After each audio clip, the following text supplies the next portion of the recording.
Chapter 21, and their name was Legion. Silence. Dead. Uncompromising. Cold. Silence. This is what Darren heard as he stood before the group of ponies. He had, despite his short time as a part of their world, come to see his family. The ponies that had given him food, shelter, garments, employment, friendship, and love, purely out of the goodness in their hearts. It was a group that Darren treasured more than he had any other for over a millennium, and it was the same group to whom he had just admitted to being a murderer. At the moment, all Darren saw in their eyes were tears, and a desperation born of not wanting to believe the truth he had shown them. Before now, only Celestia, Luna, and more recently Starlight, had been privy to this aspect of his past. They had not judged him for it, but then, the Seraphim never judged. Starlight had perhaps forgiven him, or maybe she simply felt a misplaced sense of loyalty to him after his saving of her life. Either way, it didn't matter now. Darren braced himself. Already he could see the shock wearing off, and the faint beginnings of fear and anger flickering in the eyes of those before him. It was fine, Darren understood, they had every right to condemn him, and he would raise no objection to it. However, it was at this precise moment in time, that Starlight, whom to this point had been staring at the ground with her jaw clenched, as though struggling to restrain some terrible fury, spoke. "Bullshit," she roared, her head snapping up, eyes alight with the flames of righteous indignation. "Tell them the rest." Starlight all but screamed, as those surrounding her stared at her in unconcealed shock. Marching forward in a near-blind rage, Starlight glared right into Darren's surprised face with tear-stained eyes. "Tell them the whole story," she demanded, her voice echoing through the clearing and into the forest beyond. "Starlight?" Twilight exclaimed, bewildered at her apprentice's behavior. "What are you?" Starlight ignored her teacher completely, cutting Twilight off as she continued her rant. "Whatever mistakes you made back then, you more than made up for it," she shouted, even as she started to cry, stumbling over her words, as she struggled to speak through a tide of anger and sadness. If you end the story here, I'll never forgive you." Breaking down completely, Starlight soon became utterly inconsolable, as Twilight and the others tried to comfort her. It took nearly 20 minutes before Starlight was calm enough to speak again, and to explain, in clinical detail, about the night she had forced her way into Darren's mind. Reciting the story at a fevered pace, she concluded it with a brief explanation of the flashes of memory she had gotten from her spell. "So you better tell them the rest. Because if you don't, I will," she shouted indignantly at Darren's still standing form. For quite a while, no pony said anything, then Applejack let out a low whistle. "Boy howdy, that was one humdinger of a confession," she declared with a small, awkward smile. "No kidding." Twilight deadpanned, giving her apprentice a disapproving glare. "I'm guessing there's another lecture on the proper use of magic in my future?" Starlight asked meekly, as she finally managed to calm down. Twilight nodded with a frown, glaring down the end of her nose at her protégé. "And then some. But first." She trailed off as she faced Darren, who met her gaze with a carefully controlled expression of neutrality. "Darren," she began, pausing as she weighed her words. "I'm not going to pretend what I just saw hasn't upset me, or that I condone in any way something that horrible, but..." Here Darren stopped Twilight with an upraised hand. "Milady, before you speak," he interjected, his expression one of well-concealed worry, while his tone gained a note of faint pleading. "I can handle you saying you understand. I can handle you saying you are angry. I could even handle you saying you despise me for the actions I have taken. But please, I beg of you, in the name of the exalted light, do not say you will forgive me." Twilight was surprised by the tone of Darren's voice. It almost sounded like he was afraid of the very idea of forgiveness. Twilight stared at Darren for a moment before continuing, deciding it was not worth questioning. "I was going to say, I want to hear everything before I decide what I think of all this," she explained. "More than that, whatever kind of stallion you may have been 1200 or so years ago, I think it's more than fair to say that you've changed. Cadence stepped forward, nodding her agreement as she added her 2 bits. Darren, you saved all of Ponyville, an entire town full of complete strangers. You can say it was for duty, or because of an obligation. But even after knowing you for only a few days, I'm certain that the biggest reason is that you genuinely care about Everpony. Cadence gave Darren a sympathetic look. I don't think any of us will argue that you haven't made terrible mistakes, but I agree with Twilight, I refuse to believe you are the same stallion now, as you were back then. This pronouncement was accompanied by Everpony nodding their head in agreement, as Darren gave a small, but grateful, smile. He may not have wished their forgiveness, but, and despite the selfish nature of the desire, he still dearly wanted their friendship. Now, please tell us the rest of the story, Darren. What happened next? Twilight asked gently. Darren nodded. The tale from the current point to the next relevant one, is far in excess of what I have time to tell. Therefore, I shall endeavor to summarize as best I can. Taking a breath, Darren steadied himself for a moment before launching into a verbal description of events. At Michael's recommendation, we moved across what remained of Nua. As Darren spoke, Celestia and Luna subtly altered the Proetora anima, allowing a sort of slideshow/highlights reel to begin displaying itself in the mist above Darren's head as he spoke. Currently it showed Darren and his army of followers, moving across the blasted wasteland of their former world at a steady march. We made for the remains of the capitals of the mightiest civilizations of our planet. We sought to unite all that was left of the great kingdoms under our banner. From the north, we gathered soldiers of the seafaring Union of Brithos, and the tribal kingdoms of Odinia. The mist swirled to reveal views of these kingdoms as they must have been before Nua's destruction. One image was of massive cities perched on great islands of sheer rocky cliffs, from whose harbor sailed mighty ships of glimmering silver and gold, that levitated above the waves on magic, as often as they sailed on them directly. The other kingdom was shown as being made up of gigantic stone fortresses, jutting from snow-capped peaks, that towered over cities at the edges of massive rivers and fjords, or that seemingly erupted from the centers of titanic old-growth forests of oak and pine. From the east, we were joined by the great warrior clans of the land of Shido, as well as the Sultan kingdoms of Tibok, and the great empire of Azulos. The mist showed a land of forests, fields, and carefully tended rice paddies, with colossal pagoda-like castles, that seemed to be nearly the size of mountains. Then the view shifted to mighty onion spire-crowned palaces, looming over sprawling kingdoms surrounded by rocky, sun-baked desert.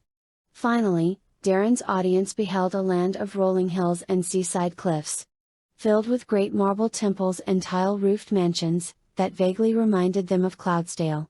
From the south we attained recruits from the formidable mystic warriors of Pharos, and the jungle soldiers of Ephira. Darren explained as the images shifted. Now the ponies beheld a true architectural wonder, in the form of massive, floating golden pyramids, hovering above mighty cities positioned in a veritable ocean of sand. Then they saw a jungle that seemed to stretch to the horizon, where dozens of trees, twice the size of even the tallest skyscrapers, stood covered in shining artificial structures, hover cars buzzing around them like hundreds of glittering wasps. And finally from the west, we recovered the soldiers of the Union of Amera, and the Navos nations. Now great grasslands and forests, similar to Darren's homeland were shown, cities filled with skyscrapers rising from the land, as if to spear the stars from the heavens. This view then switched to colossal structures carved out of red sandstone, amid breathtaking desert canyons and gorges, through which flowed glittering rivers of turquoise blue. Some joined us by choice, some by necessity, and others by conscription. Darren explained as the view within the mist displayed countless humans of every shape and size. Unlike ponies, their coat, or rather, skin, color was not terribly prismatic, simply varying shades of dark and light. The darkest having skin like ebony, while the lightest were almost alabaster, most however, fell somewhere in between the two. Their hair color was a bit more varied, displaying shades of blonde, black, brown and red. Their eyes had the most variety, from blues and grays, to green, and even yellow or black, on occasion. It was nearly a year before we felt we had sufficient power to begin our search for the lords of hell in earnest, and every day was a battle just to stay alive, against the demons, and the horrors of hell itself. Indeed, one of our most trying crises came when we ran out of proper food and water. In hell, neither edible plants nor water exist naturally, or at least, not in a form that humans can ingest. As he paused for a moment, Darren's audience looked at each other questioningly before glancing back at him. "How in Equestria did you manage to survive?" asked Spike, sounding slightly hesitant. Darren gave a grim chuckle as he replied. "Ultimately, we were forced to sustain ourselves by eating the flesh and drinking the blood of the very monsters we fought." Darren's audience stared at him in horror at that, and he shrugged. "It was either that, or cannibalism. We chose the lesser of two evils," he explained. The ponies struggled to control their expressions. At the logical level, they all knew Darren's solution was the only real choice, but it was still rather disturbing to think about him eating the creatures they had seen him fighting. "I can't believe you were able to survive on such atrocious fare," Rarity commented, her stomach tying in knots at the thought. Darren gave a humorless smile. "In truth, Lady Rarity, neither could we. Most were convinced that the demon's flesh would prove toxic. As leader, I was actually the first to attempt to consume it." Shaking his head at his audience's expressions, Darren gave another grim-sounding chuckle. "A fair number of my would-be brothers actually took wagers on how long I would survive. And even I was a bit surprised when I awoke the next morning," he explained, displaying a smile that, again, betrayed no real joy. Twilight made a face. "They actually bet on your life? That's disgusting," she declared, outraged. Darren shook his head. "Do not judge them too harshly, Lady Twilight. For the first year or so of the army's existence, I was far from a popular leader. Many of my warriors joined far less willingly than those you saw earlier. Though there was a substantial group that were truly dedicated to the cause, many joined simply because they had nowhere else to go, or because I forced them to. Making them choose between fighting with me, or being left to die." Twilight's expression fell, as her memory instantly returned to the horrific moment when she had seen Darren kill an innocent man, after essentially stealing his, and his family's, only hope for survival. With a slight pain in her heart, Twilight realized that many of the soldiers Darren had led back then, likely had all the reason in the world to hate him. How different would our relationship be, if I had known Darren back then? She wondered, as Darren continued. "During those days I endured constant challenges, and even a few assassination attempts, retaining control more through fear than anything else. However, I digress. It was a year and a half after our army began forming, that we discovered the location of one of the Lords of Hell. Specifically the third, out of the 9 rumored to exist. At Sark, the Profaner of Eternity. The battle to reach him was bloody, though far from the worst we would endure, but eventually, we managed to force our way through his army, and into the unholy spire that was his lair." Trailing off, Darren once more returned to his cross-legged position before the carved stone monument, as the mist of the soul projection spell swirled. Darren stood at the now broken entrance of the so-called Ever-Spiral Tower. A twisting malformed mass of bone, flesh, and a peculiar iron common to hell, that Darren suspected was somehow distilled from blood.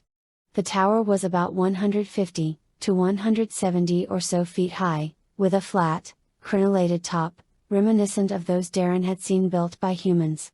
Across the tower's uneven, oddly angled surface, were pulsing red and green growths, that crackled with mystical lightning, while fleshy veins, glowing a deep purple, spider-webbed across everything. The entire structure was undeniably disturbing to gaze upon, and looked as much grown, as built. Around Darren the battle still raged, his hundreds of thousands against the innumerable lesser servants of the archdemon sorcerer. It had taken weeks for the Pharosian scryers and Tabakian mystics to pierce the veritable fortress of illusion protecting at Sark's tower's exact location, but it had been well worth it. Arrogance had led the creature to think nothing would ever be able to undo his malign magics, or perhaps he felt his army mighty enough to win even if his wards were dispelled. As Darren listened to the screams of dying demons, drowning out the cries of dying men many times over, he reflected that Sarek had been wrong either way. "Hey boss," came a rough, soft-spoken, almost bored voice. Its tone bearing a hint of mischief, and a faint, well-hidden accent to it. "The shinobi have returned from their scouting. The tower appears to go up forever, we're pretty sure it's another damn illusion." Darren glanced down at the man who had spoken, the current leader-elect of the soldiers gathered from Shido, Musashi Yamoto. His face was currently hidden behind the elaborate snarling face mask of his dirty and damaged, but still functional, suit of Shido power armor. Like most manufactured equipment the army carried, suits of functional MageTech armor were becoming rarer almost by the day. Unable to make fresh parts with magic, despite their best attempts, they could only maintain the suits they had with parts scavenged from the dead. Darren's suit too, was showing significant wear, despite its ability to somewhat repair itself. With a sigh, Darren reflected they would soon need to find alternatives to their current protective gear.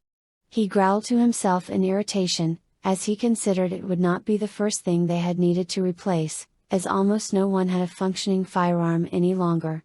Explosives were non-existent, and their medical equipment was reduced to what few healing spells they could get to work in this wretched pit. After a few moments, Darren was broken from his train of thought, by Musashi clearing his throat, the sound quickly drawing him back to the present. Darren had initially thought Musashi a strange choice for a representative. He was lazy, indifferent to authority, and voiced complaints loudly and often. Darren had initially assumed it had been intended as an insult on behalf of the warriors of Shido, until he realized the truth. Musashi was far more than the wastrel he pretended to be. He was a gifted speaker when needed, a tactical genius, and was a swordsman so skilled that Darren had seen him slay over 1,000 demons all on his own. Complaints Darren originally thought were challenges to his authority, were actually sound tactical advice. Constant minor brawls with the men were calculated to encourage a sense of alertness, relieve tension, and keep the soldiers' heads in the game. Added to all that, was the fact that Musashi also happened to be the holder of the katana hellbane known as Justice.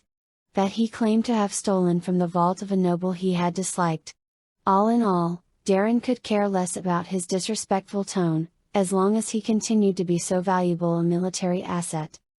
"We are certain that these scouts of yours are reliable?" asked a deep, formal voice, with a strong Islosian accent. Turning, Darren glanced over at the representative chosen by Azulos, one of the most enthusiastic groups to join his little crusade. Leonidas, holder of the Gladius Hellbane Mercy, was a man whom seemed to embody the idea of duty. Standing in well-worn golden armor, with a damaged crimson-plumed helm forged in the shape of a roaring lion, he was, if anything, the polar opposite of Musashi. Leonidas believed utterly and completely in strict adherence to rank and protocol. He and his men practically oozed discipline. Drilling and training whenever the opportunity arose, the result being that even the civilian militia from their homeland, had been transformed into a potent fighting force. Not long after seeing this practice, Darren declared that every group of soldiers and civilians in the army should train with one another. It had been a chaotic mess at first, until he had put Leonidas in charge. Thanks to Leonidas's near preternatural skill with organization, logistics, and broader military strategy, Darren's nomadic horde of barely disciplined rabble, was starting to function as a true military, even if only just. Truth be told, many still resented taking orders from Darren, or anyone acting on his behalf. In this case, either refusing to drill unless forced, or merely going through the motions, and even with Leonidas's skills, most were still only barely better than cannon fodder. Despite all the army Darren had created had been through together, and their supposed dedication to his cause, they were still a long way from what Darren knew they needed to be. Morale was low, and unity existed only by dint of the few strong commanders who were genuinely loyal to Darren, helping to enforce discipline. That, and the fact that Darren brutally put down all attempts to usurp his authority. Darren did not doubt that desertions would have been through the roof, had there been anywhere else to go. He needed to find a way to gain the men's trust and respect, and he needed to do it soon. An army could be ruled by fear alone for only so long before falling apart. However, more even than that, Darren needed the men to believe they could win this war before their inevitable end. He needed to prove that he was not merely seeking a madman's death, and that they in fact could defeat the supposedly invulnerable lords of hell in their own territory. This battle, above all else, would determine whether Darren and his army would die pointlessly, or if they would die proudly. "I'm certain the shinobi would not have returned to give us false reports," Darren declared warningly, using the proper name for the legendary shadow warriors of Shido. "In all honesty, I am almost disappointed," he continued, cutting off any potential bickering between two leaders who rarely saw eye to eye. "I had assumed the vaunted Third Lord of Hell would protect himself with something more impressive than a simple parlor trick," Darren declared, grinning sadistically beneath his battered, but still usable, helmet. Truth be told, had they seen their leader's face at that moment, the two men would likely have been slightly surprised, as almost no one, soldier or militia, had ever seen Darren smile. The reality was, that, for the most part, Darren only ever smiled when he was in battle, wading through demonic corpses and gore. He had also stopped using Unmaker most of the time, in favor of a blade of ordinary mage steel, taken from a deceased would-be assassin. He claimed it was so he would not grow over-reliant on Unmaker's power, but in truth, it was because he had come to enjoy the sensation of demonic blood flowing over his armor and skin. And smile or no, the only thing Darren ever took true joy from these days, was killing the denizens of hell as brutally as possible. "My lord," came the breathless voice of Michael Sanchez, as he ran up to the trio. Michael was the only man in the entire army Darren truly trusted. And one whom, despite his bleeding heart sensibilities, was becoming a truly exemplary soldier, and an able advisor. "I have brought him." He finished with a slight bow, gesturing to a shorter figure behind him. The representative of Pharos was young, to the point of being almost a boy.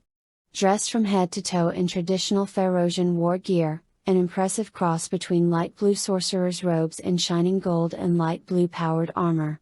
An elaborate gold and turquoise helm, resembling a funerary mask, covered his youthful features, making him look far more stern and imposing than he ever could have on his own.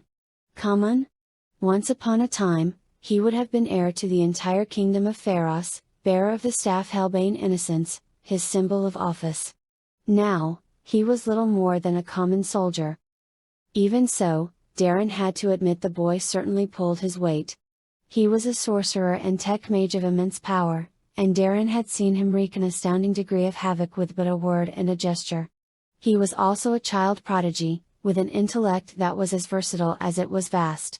All this despite the fact that, to put it bluntly, he had little to no self-confidence, and was such a klutz off the battlefield, that at times it was often hard to believe he was as capable as he was. Even as he approached Darren, he stumbled, nearly tripping over his staff in his hurry to reach his leader. "Why you asked for me, sir?" he stuttered. "Plus dead gods, this little shit gets on my nerves. For all the power he has, you'd think he'd be at least a little less pathetic. Plus the beast declared irritably. Darren nodded internally. "I am inclined to agree, but then he is quite young, and regardless, his value is great enough that it is not worth making an issue of it." Darren felt the beast shrug. "Plus whatever, let's just get a move on, we've been waiting almost a year and a half for this. I want to hear that little bitch at Sarek squeal ! Plus. "Yes," Darren agreed, displaying another cold smile beneath his helmet. "I too look forward to spilling his blood," Darren declared mentally, as he turned his attention back to the task at hand. "Tut," Darren greeted, using the nickname Common typically went by. "There is an illusion blocking the path to our target, can you dispel it?" Tut nodded, moving past Darren. He glanced up the staircase. It was a massive affair, that was as much Hellstone, the name they had given the bone-like rock that made up most of Hell's solid mass, as bloody, tooth-studded flesh.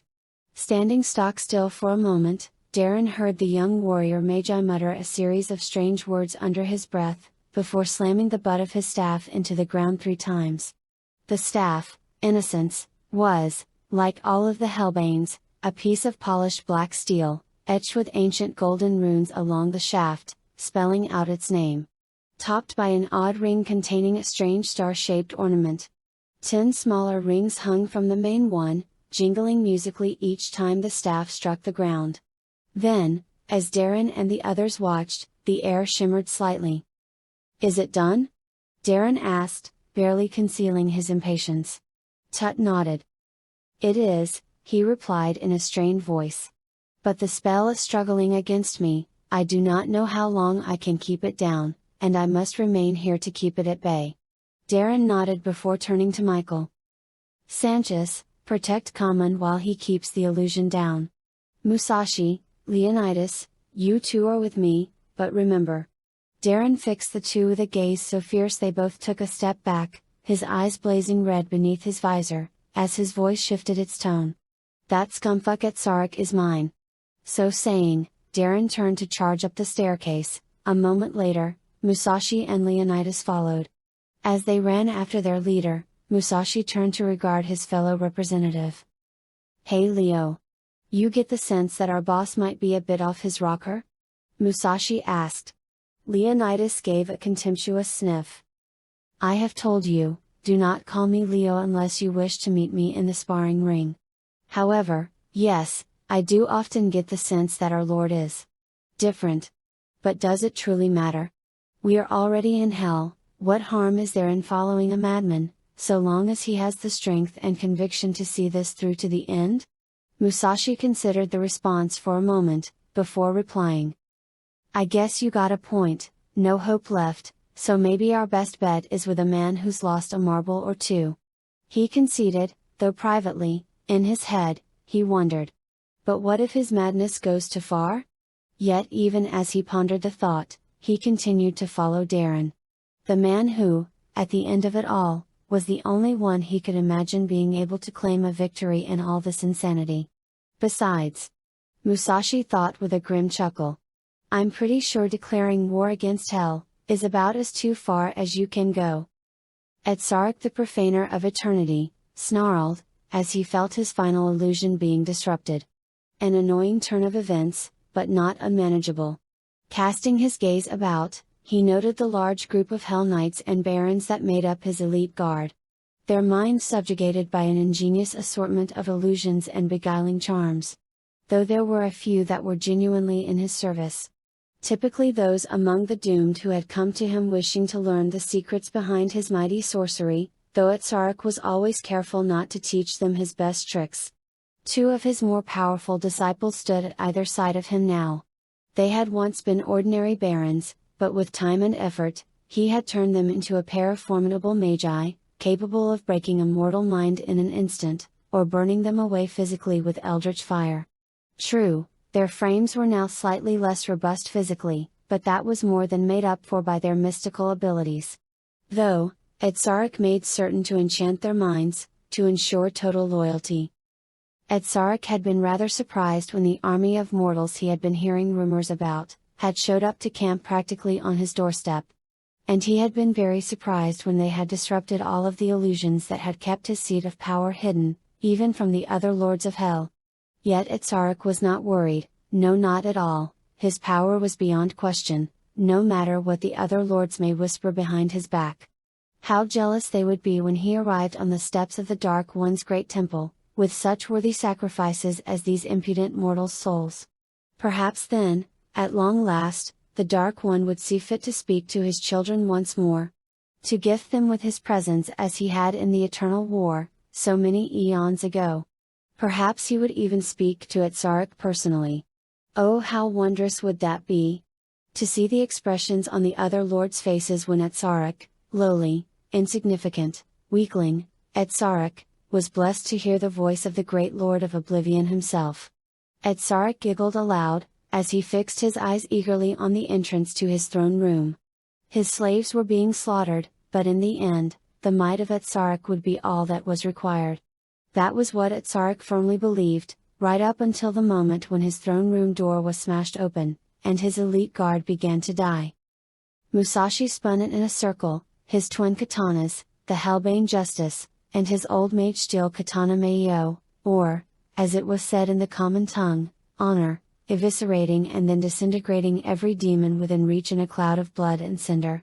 Meanwhile, Leonidas set his shoulder, and crashed at full tilt into a number of Hell Knights put off balance by the trio's abrupt arrival. Before simultaneously stabbing one through the gut with mercy, and deploying the golden, circular metal shield, that until now, had been concealed in his left gauntlet. Using it to smash another knight's head to one side in a spray of broken teeth and blood. As Leonidas and Musashi tore into the enemy on either side of him, Darren charged straight ahead with a roar of absolute fury. Unmaker was still on his back, but it hardly mattered, he didn't need it quite yet. A mage steel longsword was more than enough for the moment. Lightly enchanted, mage steel was lighter, stronger, and more flexible than any ordinary metal. Add to that a little extra magic that made sure it never lost its razor's edge, and you had a fine weapon for any occasion. Of course, it was no replacement for firearms, or even hard light blades and shields, but it was solid and dependable, and more importantly, for his target, it made the pain last. A Hell Knight roared in agony as Darren cut one of its legs out from under it, before spinning the blade around him to slash through the press of bodies closing in from all sides. He felt his blade bite deep, and then catch on something, likely some unfortunate demon's bones. However, rather than futilely try to yank the sword loose, Darren reached over his shoulder to grasp Unmaker's handle. Pulling the almighty sword from his back with a single fluid motion. Darren grinned as he swept Unmaker around him in a wide arc, filling the air with ash and sparks as the demons surrounding him, including the one his primary blade was caught in, were obliterated. His primary sword now free, Darren shot forward to somersault through the legs of a Baron of Hell, throwing his mage steel sword into the chest of a second Baron as he came up into a crouch. Mag-locking Unmaker to his back, Darren pulled a pair of demon bone daggers from his belt, reversing his grip, and jamming them into the knee joints of the Baron whose legs he now crouched between. Running forward as he drew Unmaker once more, Darren smiled, as the first Baron crashed to the ground, roaring in pain. Jamming Unmaker into the groin of the second Baron, Darren deftly caught his mage steel blade in one hand, as the loathsome giant disintegrated, with a roar of pain that sounded an octave or two higher than normal. Pivoting on one foot, Darren's hellbane blazed, as he silenced the hamstrung Baron behind him with a desultory slash of its luminous blade. Equestria the Profaner of Eternity, stared in shock at the scene unfolding before it. Its elite soldiers, the pride of its mighty army, the cream of the crop, were being cut down like grain in the path of a thresher. This shouldn't be happening, this couldn't be happening. Mortals, defying a lord of hell. The very idea was blasphemous. You mortals stop this. Stop this at once. I am Equestria, the Profaner of Eternity. I command you. As Equestria shouted, he kept his gaze on the closest warrior, the one whom smelled most strongly of blood and hate, and who was turning Equestria's best soldiers to dust and severed limbs with every sweep of his swords, as he marched ever closer. Is this freak for real? Called out the other warrior wielding two swords, as he sliced open the belly of a Baron, before whirling around to decapitate a Hell Knight with his own glowing weapon, that turned both head and body to dust before they could hit the ground. I believe that he is, shouted back the third warrior, as he used his shield to smash aside a Hell Knight's punch, before cutting it in half. Then, stabbing another in the gut with a weapon every bit as refulgent as the other two, he impaled a third's head through its lower jaw before the first pair had time to disintegrate. I'd laugh, if it wasn't so pathetic. The first speaker called out, as he slashed several blasts of balefire out of the air with his shining blade. The weapon seeming to absorb the deadly energy like a sponge absorbs water. Equestria roared, shaking his tower to its foundation, as he finally began marshalling his full strength. Enraged beyond words that his slave's incompetence had now forced him to intervene directly. Equestria there was a flash like a flare going off, and Equestria's rant died in his throat, as every one of his remaining visible soldiers, fell to literal pieces before him all at once. A voice like terror incarnate now came from the last warrior, currently the only one with a weapon that was not glowing. About to die. He growled. Darren stared at Etzarek with a combination of hate, disgust, and eagerness. The creature was a repulsive combination of serpent and centipede. A massive sinuous body the size of a small house, covered in black and toxic green scales, was coiled on a colossal throne of scorched black hellstone. Hundreds of insectal limbs, ending in clawed hands, stuck out from the sides of the monster's body, all the way up to just beneath its hideous head. The bulbous head had a hood, much like a cobra, the top covered with multiple large green eyes the color of infected pus, beneath which dozens of lamprey-like circular mouths, filled with rings of needle-shaped teeth, drooled acidic bile onto the floor, eating it away in mere moments. Eldritch lightning coursed over Etzarek's body, its color constantly shifting as Darren closed with him. "Kill them!" Etzarek screamed, and Darren was only barely able to summon Unmaker's shield before two beams of blazing multicolored energy exploded against it, in a shower of blinding sparks. The air next to Etzarek shimmered, and two previously invisible monstrosities made themselves known, the beams of energy flowing from the upraised palms of their right hands. The creatures had doubtless once been barons of hell. Their stature and horns told Darren that much. However, they had undergone a significant transformation. Their limbs were atrophied, almost to the point of appearing no longer functional. They did not walk, but floated through the air about a foot above the ground, with a disturbing degree of grace. The normally scarlet skin Darren associated with barons, was now a deep electric blue, with the blood in the creature's veins clearly visible, as it glowed a sickly neon green. Finally, and most disturbing, the creature's eyes and mouths had been sewn shut with thick leather cord. The cord dyed red, by the blood leaking from an unholy rune carved into their foreheads. "Musashi! Leonidas!" Darren snarled, his voice one of barely controlled hate. "Get these accursed things out of my way!" Almost the instant he gave the command, one of the monsters vanished, a bolt of lightning as blinding as the sun itself, spearing through the ceiling overhead, burning through the demonic stone like a white-hot knife through butter. The eldritch beast did not even have time to scream, as it was scoured mind, body, and soul from existence. Flashed to vapor in an instant, by the hidden power of Musashi's Hellbane. As Darren heard the Shido warrior grunt in satisfaction. The second mystic baron, barely had time to note the death of its twin before, with a roar for the fallen, Leonidas crashed into it with his upraised shield, knocking it backward and disrupting its spell.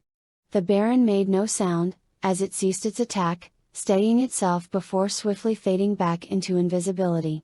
Leonidas was barely phased, however, as he raised his weapon, and a single one of the burning runes spelling out its name, went dark. Immediately, a light rain of pearlescent liquid began falling from the sky, seemingly appearing from nowhere. Darren felt a surge of vitality as the rain washed over him, the few wounds he had incurred thus far, healing instantly. With his fatigue from the battle vanishing, as though he had done nothing more straining to this point, than take a leisurely stroll through a woodland. Simultaneously, the instant the glittering droplet struck Etzarek, he let out a scream of pure agony.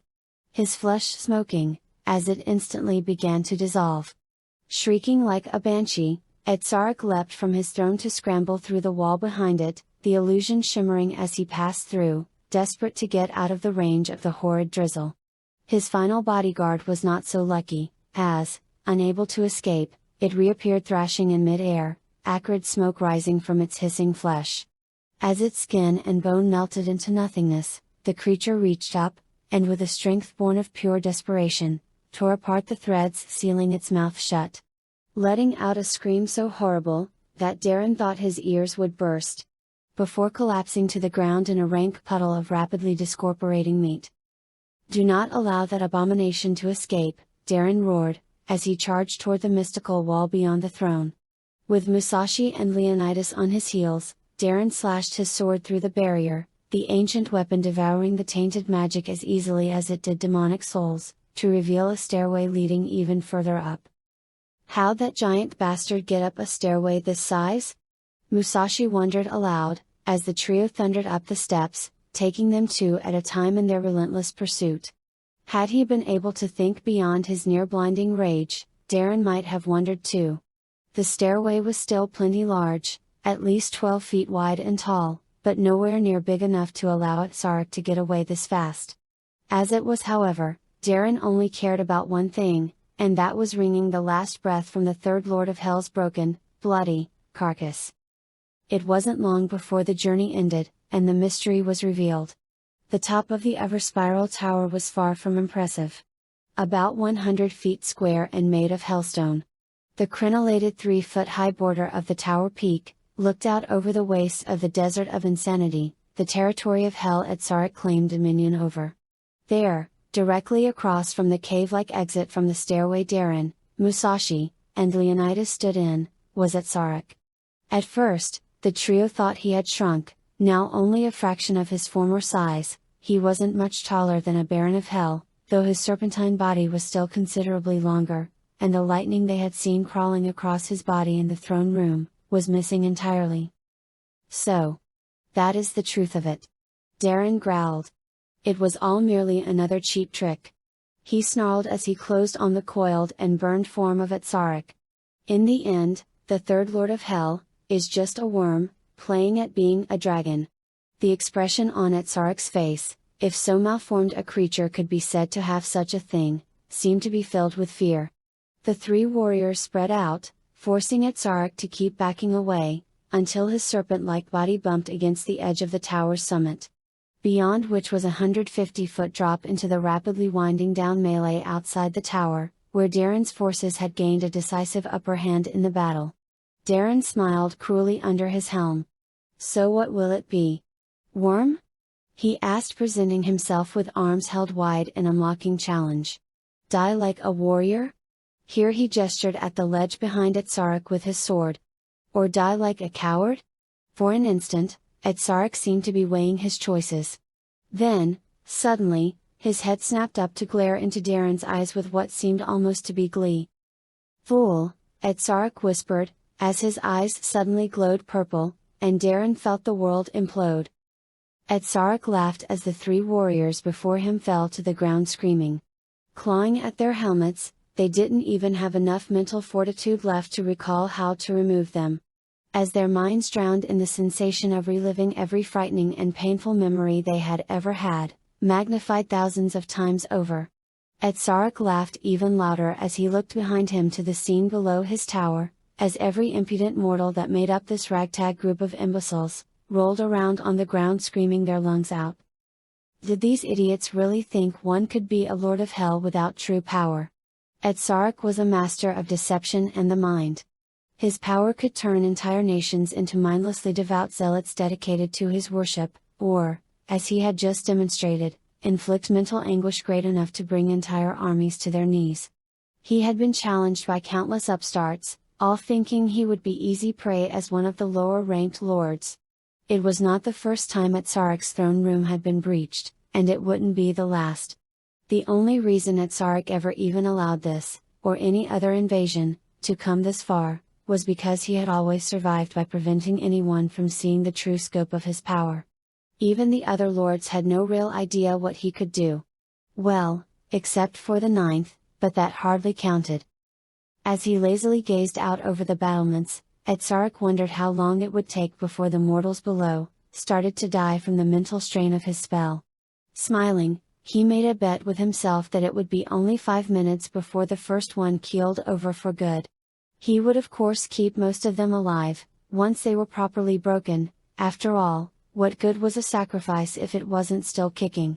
For now, however, he would enjoy this delicious moment of victory, as, letting out a satisfied sigh, Equestria reveled in the symphony of screams welling up all around him. Until a voice of pure malice cut through the sound, like a razor through dead flesh. Zon. Equestria. The first sensation Equestria experienced was one of confusion, as the screams he had been enjoying abruptly ceased. The next sensation was pain. As the lower quarter of his serpent-like body was cleaved away by a blade of mage steel.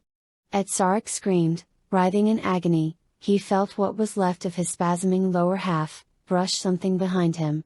Whirling around, Equestria froze, his pain momentarily forgotten as he confronted an impossibility.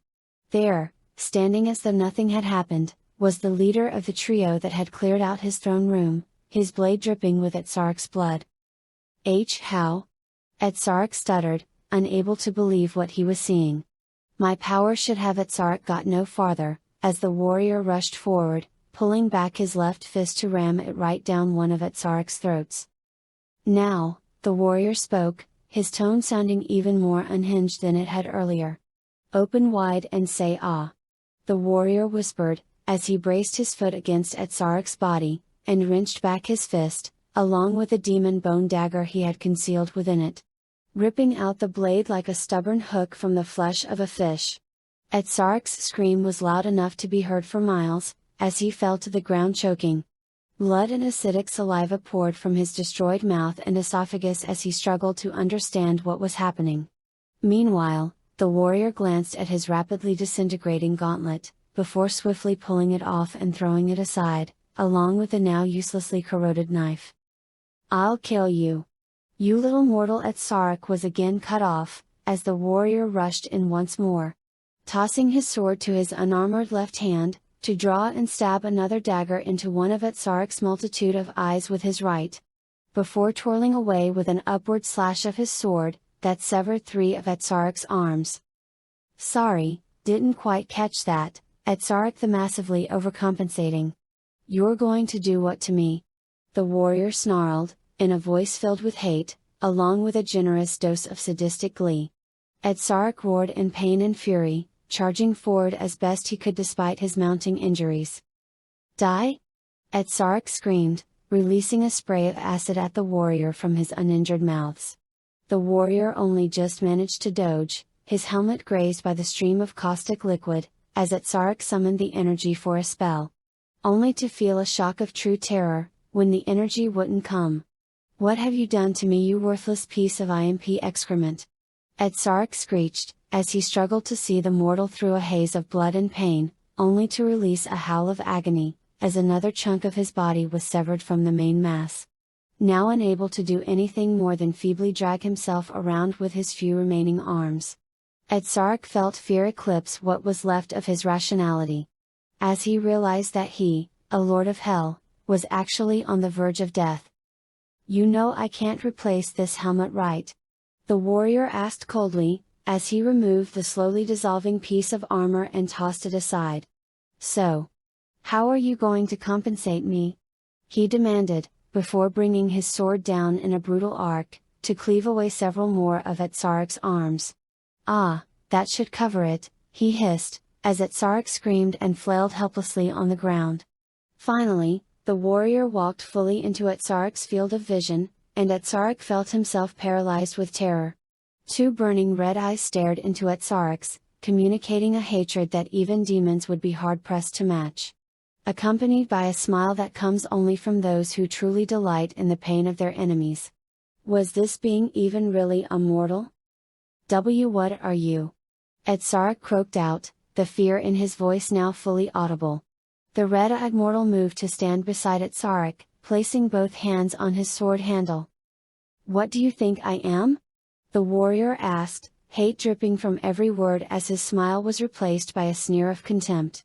With his lifeblood pouring out onto the stone beneath him, Etsark struggled to delay his coming in through sheer force of will.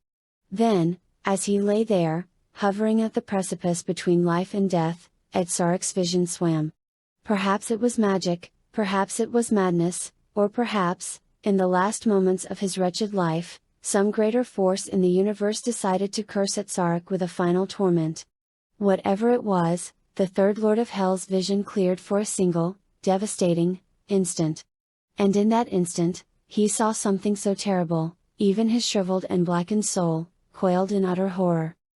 He saw the mortal before him, shrouded in black fire, standing atop a pile, no, a mountain, of demonic corpses, so large it eclipsed all else around it. Yet even as the ebon flames trailed across his armored form, the mortal did not burn. The flames instead seeming to strengthen him, as he cast his hands skyward. As though he was roaring his dominance over all things to the blood-red skies of hell. Before Etsark's eyes, the flames flared into a dark nova, utterly obscuring the mortal within. Now, the flames revealed a new shape. A towering demon of pure shadow, with eyes of blazing red fire. In Etzaric's head, a voice, at once like the roar of Armageddon, and the whisper of the Reaper's scythe, spoke within his mind. For I am the Lord of Terror, for I am the Song of Destruction, for I am the Fist of Omega. The end of all that is known. Hear now the name that shall be your ruin. As the vision faded, and Etzaric's heart seized up in terror, he screamed out in mindless, sanity-blasting horror, the name he had heard. Borne aloft by the dark energies of the expiring Third Lord of Hell's fading soul, Etzaric's final words thundered out into the very depths of his former domain. Where for centuries, it would drift, as a whispered horror to all demons that heard it. Doomslayer. The red-eyed mortal's eyes widened for a second, though the hate never left them. Before he smiled and raised his sword overhead. Doomslayer. I like it, he declared, as he struck Etzaric's head from what was left of his body. Musashi got shakily to his feet, just in time to see his boss remove Etzaric's head. One of Darren's gauntlets was missing, as well as his helmet, and Musashi could see a number of what looked like acid burns on his hand and face. However, none of that mattered, as Musashi stared in awe at the corpse before him. Deep down, and as much as he hated to admit it, Musashi had never really believed they would be able to do it. The Lords of Hell were supposed to be gods, or at least pretty close to it. He'd heard stories of their power from the few demons they had managed to interrogate, and all of them claimed that the Lords of Hell were all but invincible. To hear the demons tell it, the Lords had been in charge ever since the darkness fled the Light's champion, ending the eternal war. For eons they had survived in the most hostile dimension in existence, endlessly fighting wars among themselves. Never had one died, of violence, disease or old age, and they had slaughtered an uncountable number of demons and mortals alike. So long had they reigned, that many had thought they were indestructible. Until now. By the light. He actually did it, Leonidas declared, his tone one of shock and disbelief as Darren bent down and hefted Etzaric's head above his own. Proceeding to the battlements, he displayed the head for all below to see, and roared. His soldiers, now recovered from their ordeal, and having mopped up the few remaining demons at the base of the tower, stared. Behold the head of the Third Lord of Hell! Etzaric the Profaner of Eternity! Slain by mortal steel in single combat! Behold the death of fear! Musashi and Leonidas watched with rapt attention as, with a mighty heave, Darren cast the head off the edge of the tower. To splatter at the feet of his warriors, who now stared up at him in awe. With this victory, we prove the might of our crusade. With this kill, we prove the lie of Hell's invincibility. Today I take the name Etzaric gave to the bringer of his end. Here Darren tore Unmaker from his back, raising it high into the air. I am the Doom Slayer. And you, my brothers, are my legion. At this pronouncement, the entire army, young and old, male and female, soldier and militia, wounded and unhurt, roared their approval. Darren stumbled into the cavern Michael had led him to. It wasn't much, just a deep depression in the side of a hellstone cliff. Not far from where his newly christened legion had just finished demolishing the ever-spiral tower, as well as the rest of Etzaric's fortress. Not much at all, but it was shelter enough for the moment. Soon they would need to move on, no doubt even now, the other Lords of Hell were receiving news that one of their number had been slain.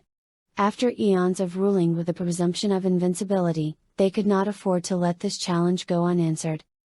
Darren collapsed onto the floor of the cave, after forcing himself to stand for hours in the presence of his proclaimed brothers. Struggling not to display the true toll the battle had taken on him, he had barely been able to stay on his feet, as the warriors around him swore their eternal loyalty. As always, it had been Michael who saw the truth first. He had hurried Darren out of sight with a vague statement about planning the next phase of the operation. Invoking Darren's new title, he ordered the Legion be made ready to move within the hour, leading Darren to the cavern he now resided in, just before his legs gave out. No words were exchanged between them, as Michael took position to guard the mouth of the chamber from prying eyes, but none were needed. Darren wanted to cry, and to scream, to roar his pain to the heavens as he punched his knuckles bloody against the unyielding stone beneath him, but he couldn't. Barely able to raise a finger, his mind was an endless fog of pain and misery, every fiber of his corporeal being, burning with the efforts of his exertions. Every muscle feeling as though it was being jabbed with thousands of white-hot needles. While in his fevered mind he replayed the events of the last few hours through his agonized fugue state. It had not taken long for the story of what had transpired atop Equestria's tower, to spread throughout the Legion.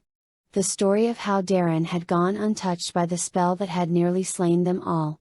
Of how the newly christened Doomslayer had resisted the magic of a god, and then struck it down with nothing more than an ordinary Durian sword. The story, confirmed by Musashi and Leonidas, had been spread to every ear, thanks to the efforts of Michael Sanchez. No doubt Darren's young lieutenant saw the advantage in making the Legion's commander seem larger than life. However, as with so many such stories, the tale was far more complicated than it first appeared to be. The truth was, Darren had not escaped Equestria's fell by dint of inhuman willpower, divine protection, or even just blind luck. In fact, Darren had not escaped it at all. Like every other soldier in the Legion, his mind had been torn from reality and thrust into an unending nightmare of torment beyond human conception. There, he had, among innumerable other horrors, relived the deaths of his family thousands of times over. The cycle repeating in ever more terrible ways each time, over a period that had seemed to stretch on for eternity. Only after Equestria had been placed at the threshold of death, had Darren returned, to find the beast had won the day. Darren had watched from inside his own head, as the beast had beheaded Equestria, and then given his speech to the enraptured soldiers from atop the tower. Plus oi, you still alive ? Plus the beast demanded, breaking Darren from his thoughts, his cold voice showing no real concern. I will live. Tell me though. How is it you resisted Equestria's enchantment? Darren asked, struggling to form the words in his barely coherent mind, but wanting to know the answer just the same. Darren felt the beast shrug. Plus no idea. All I know is, after you went down, bawling like a candy-ass pansy, I knew someone had to save our collective hide. So I took command of the driver's seat, slammed my boot down on the clutch, shifted into full kick-ass, and a few top-notch one-liners later, there we were. Plus here the beast shifted from a self-satisfied tone, to one that sounded resentful. Plus I did need to lean on you a bit for that fancy speech I gave. I still can't believe these people buy into all that heroic bullshit. They do know where we are, right? Plus Darren might have laughed, but at that moment, the funniest joke on Nua would have failed to make him smile. Heroism is an illusion, true enough, but that illusion still managed to unite us all under a common banner. So that is at least one mark in its favor. Darren replied. Again, Darren felt the beast shrug. Plus whatever. Plus he declared dismissively, as Darren tried to rise, and a lance of pain shot through his entire body, instantly returning him to the ground. The beast shook his head. Plus not that I particularly give a fuck, but you're not in any condition to move just yet. Plus Darren actually managed a humorless chuckle as he lay prostrate on the ground. I have no choice. We need to put at least half a day's march behind us, before the other lords descend upon this place. I can rest once that is done. The beast made an exasperated sound inside Darren's head. Plus fine, gimme the controls, I can manage the pain a fuck of a lot better than you can. Plus he declared. Darren, too tired to give it a second thought, gave a mental nod as he allowed the beast to assume full control of his body. The sensations of physical pain fading markedly as he did so. As you say, beast. Darren mentally declared, as his body gingerly picked itself up off the ground. Plus whatever, just remember that when it comes to talking I'm gonna pull from you, just like you pull from me for the fighting, capiche? Plus the beast demanded. Darren gave a nod, as he drifted through the darkness of his subconscious. Plus good, and two more things. First off, from now on, I'll take care of the heavy lifting around here. At the rate you're going you'll burn out before we even really start. Plus again, Darren nodded, unable to see any real reason to disagree. Plus good. Second, I'm not the beast, the bow tie, or the jumping jingle fuckberry man plus the beast snarled. Plus I am the Doom Slayer. Plus. Darren opened his eyes to the rapt gazes of his friends, considering each in turn. Twilight wore an inscrutable expression, no doubt still trying to process the earlier revelations about his past in addition to these new ones. Cadence and Shining wore similar looks, seemingly unsure of what to think of anything. Rarity and Applejack looked sympathetic, while Fluttershy and Spike seemed slightly apprehensive. Celestia and Luna looked worried. They hid it well, but clearly they were no more certain of how the others would react to Darren's continuing story than he was, and it obviously weighed on them. Rainbow's expression was the only one that looked out of place. She seemed disappointed. With how dangerous you made these Lords of Hell sound, I was kinda expecting more of a fight, she stated, her tone contemplative. Rainbow, Twilight exclaimed, her face a mask of shock at her friend's apparent callousness. Darren almost died in that battle. And who knows how many of his soldiers gave their lives for that victory. Darren gave a bitter chuckle, cutting off Rainbow's reply, and once more turning all eyes to him. In all honesty, Lady Dash's observation is not far from my own thoughts at the time. The ponies looked at Darren in confusion. No offense, Darren, but it looked like a pretty hard fight to me. Shining remarked. Darren shook his head. Not when you consider all of the things that went in our favor. Equestria's army was far from large, and most of them were little more than puppets designed to follow pre-programmed commands. Equestria had gone so long without needing to truly fear for his safety, that he had ceased maintaining his army properly eons ago. Though, oddly, and despite his delusions of invulnerability, he was still quite paranoid. He maintained no generals, and his elite guards were restricted to only those demons he could control without the slightest possibility of them challenging him. He relied almost exclusively on his magic, and I very much doubt it even occurred to him that there might be an enemy with the power to negate that advantage. I do not think he even believed we could find him, until we were quite literally beating down his front door. Shining nodded slowly in understanding. So basically. He trailed off. My brothers and I got absurdly lucky. Darren confirmed. We charged in with little to no plan, we did no real reconnaissance until we were already inside, and we had no command structure beyond elected representatives who shouted orders at the members of their respective countries and hoped they listened. The most I ever did to that point to instill discipline, was order some basic training be done. Leonidas helped me impose some degree of organization, and it kept us from falling apart. But it was only after the victory over Equestria, that true discipline, and an effective chain of command developed. Thus finally allowing our force to gain the strength it required. Suddenly Spike looked at Darren in confusion.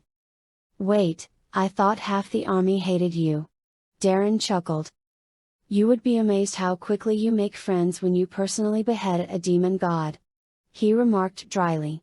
After that day, my authority was never again questioned. It was also the last day we called each other exclusively by name. From then on, we almost always addressed each other as brother. We later divided the newly formed legion into 10 groups of roughly equal number, each modeled after one of the militaries of the 10 countries that founded it. These groups were called guards, the overarching name given to individual regiments in Kind, and each was led by a commander and lieutenant, who would determine how their individual guards would be run, with all ultimately answering to me. The 10 were as follows: the Scarlet Guard was modeled after the Brithos Navy, and commanded by Lord Montgomery Price, with his Lieutenant Winston Sykes. Experts at aquatic combat and close quarters skirmishing. Instantly the mist of the Proetura anima shifted, to show a large number of men in dark blue and grey mage-tech armor. The armor was functional looking, with little in the way of decoration. Save for the red sash they all wore across their chests, and the helmet's strange angular design, that reminded the observers of the prow of a ship more than anything. At the group's head was a slim man, standing ramrod straight, with his helmet under his arm, and a knowing smile beneath his mustachioed upper lip. While his other hand balanced on a rod-like mace of black steel and golden runes, much like Darren's sword. He had hazel green eyes, a flushed ruddy complexion, and short black hair that looked very precisely maintained, to the point that much of Darren's audience instantly thought of rarity. Next to him, was a well-built man, with a shaved head, with only a trace of black stubble indicating his hair's color. He looked out at the world through dark gray eyes, his aloof stance and toothy smirk combining with his bulky frame, to make him seem oddly intimidating. The Glacier Guard mirrored the soldiers of Odonia, and were commanded by Boudica Iceni, and her lieutenant, Thor Dreadhammer. They were among our mightiest troops, dedicated to the practice of a strong offensive combat style, and the use of heavy weaponry. The mist swirled to reveal hundreds of large figures dressed in dark gray and white armor. This armor was far more elaborate than the previous guard. Covered in runes, and decorated with, to Darren's audience's mild discomfort, animal teeth and skulls. Their helmets bore visors that were clearly intended to mimic eyes, as the rest of the helmet's design evoked the image of a bearded human face. At their head was, for most of those present, the first human female they had ever seen. She had long, slightly curly red hair, delicate features, pale skin, and eyes that were a deep forest green. She stared ahead with a fierce confidence, that, combined with her ornate fur-trimmed armor, made her look far more formidable than her diminutive stature might otherwise have allowed. On her shoulder, rested a massive, double-bladed axe, made of the same black steel that the other Hellbanes had been, golden runes etched on the handle. Next to her was a tall man, whose ornate silver and black armor was covered in countless runic inscriptions, and was completed by a billowing, fur-trimmed, scarlet cape, that seemed to make him even larger. He had strong square-jawed noble features, blue eyes, and long blonde hair, braided into a number of ponytails, held together by a silver ring. The Dragon Guard took after the warriors of Shido. Embodying the techniques of that land's dual specialties of swordsmanship and stealth, you have already met the man who would command them, Musashi Yamoto, and his second-in-command Tuma Raiden. Within the mists, there now stood hundreds of ferocious-looking warriors, each wearing one of two types of armor. One was heavier, and made up of ornate overlapping plates, and with various elaborate helms, whose visors all possessed a stylized faceplate, that aped the features of a snarling monster. The other armor was sleeker, and sacrificed protection for speed, with metal plates being replaced with some kind of flexible material, that reminded the observers of heavy-duty rubber, at the joints, neck, and inside of the limbs. The sleeker armor's helmets were blank plates, with a wide crescent visor, and devoid of unnecessary ornamentation. Standing before them all, was a man with wild, frizzy black hair, done up into a top knot, whose untrimmed sideburns and badly shaved beard, made Rarity's eyes bug out. His gauntlet-covered hands rested easily on the hilts of his two swords, and he held a mischievous look on his face. Next to him was a slimmer man, with better groomed, but equally wild, short silver hair. He had extremely sharp, but youthful, features, piercing blue-gray eyes, and an angry frown, that stood in direct contrast to his superior's brown eyes and at-ease smirk. The Shimmer Guard took on the practices of the Sultan kingdoms of Tibok, whose skills in desert warfare were unparalleled, thanks to their use of illusions and swordsmanship, which they used performed lightning-fast raids on multitudes of unsuspecting foes. They were led by the great commander Tarif Saladin, and his lieutenant Basil Altair. The image in the mist shifted to show soldiers clad in shimmering armor of black and brass-colored metal, covered in vine-like scrollwork, the helmets faintly resembling a upside-down onion from the forehead up, and with a faceplate like a polished oval mirror, accented with a coil of cloth similar to a turban around the forehead. Their armor was also often ornamented extensively, with leather belts or chains, covered in reflective gold and silver coins. Before the rows of shining warriors, was a man with curly short black hair, and an angular face featuring a perfectly trimmed beard and mustache. His black eyes had a steely gaze, that betrayed inestimable amounts of experience and wisdom, while his mouth quirked into an odd little half-smile. He wore black armor trimmed in gold, and at his hip, was maglocked a curved, single-bladed sword of black steel, covered in golden runes. Beside him was a man who seemed slightly younger, despite both of them, like every member of the Legion thus far, apparently being the same 20-something age. His face, though slightly hidden by a hood of white cloth that was part of a robe he wore over his white armor, seemed perfectly at ease. He had brown eyes, in which could be seen a detached look, that nevertheless, made it seem like he was absorbing and analyzing every detail of his surroundings at an impossibly minute level. He had short black hair, and a chin and upper lip covered in a small amount of stubble, his mouth showing a completely neutral expression. The image danced before them in the mist for a few seconds, before Darren continued. The Lion Guard modeled itself after the powerful soldiers of Azulos. They too were led by a man you have already seen. Leonidas Pyros, aided by his fearsome second-in-command, Kratos Edalum. Studied in the ways of sieges and defensive warfare, they were the Legion's invincible shield upon the battlefield. The mist roiled and reshaped as Darren finished, to show the new image. Untold thousands of warriors, clad in suits of extremely heavy-looking mystical armor were revealed, standing at perfect attention. The armor was polished gold, accented by silver, commonly featuring embossed images of rampant lions, and laurels. The helms featured a T-shaped visor, and had atop them a decorative plume of scarlet-dyed bristles shaped like a mohawk. Before them all, was the other man the ponies had seen fighting alongside Durin in his memories. Without his helmet, he was revealed as a stern-looking man, with very short black hair, and an impressive beard and mustache.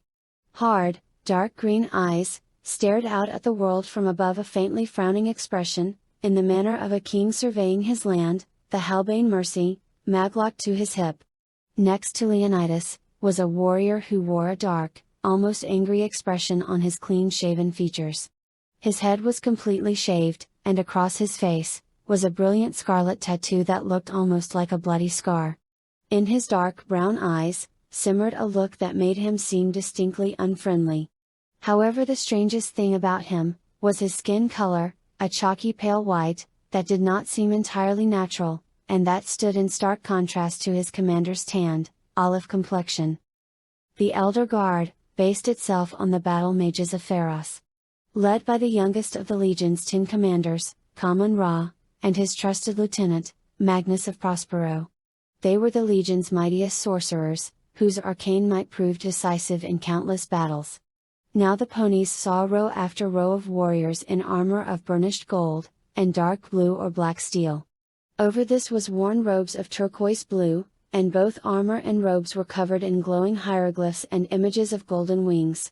However, it was their helmets that were most impressive, golden masks, each bearing the features of an animal, encased the soldiers' heads. Their forms were many, including birds, cats, oxen, snakes, and even the occasional insect. Tut himself was easily recognizable, due to his smaller stature, standing a good 8 or so inches shorter than any of his men. Without his own elaborate helm, he was revealed to have a shaved head, his dark brown skin, covered in tattooed cartouches and hieroglyphics, much like the ones on his armor. In addition, his long lashes, full lips, and delicate youthful features, made him look so effeminate, that if Darren had not told them he was male, his audience would likely have thought him a young girl.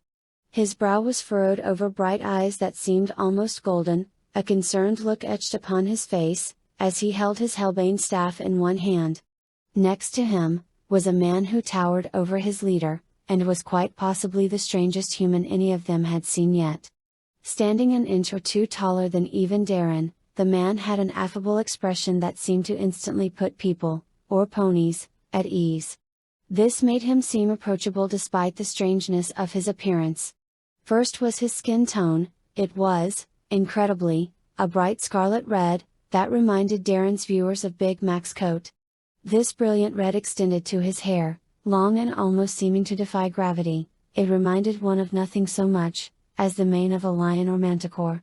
His eyes were even more intriguing. One was a bright baby blue, while the other was a glowing pool of purple energy, that blazed away merrily in his skull, and made Twilight suspect that Magnus's appearance was likely the result of a magical mishap. However, before Twilight could inquire about her theory, the projection dispersed and reformed into a new image.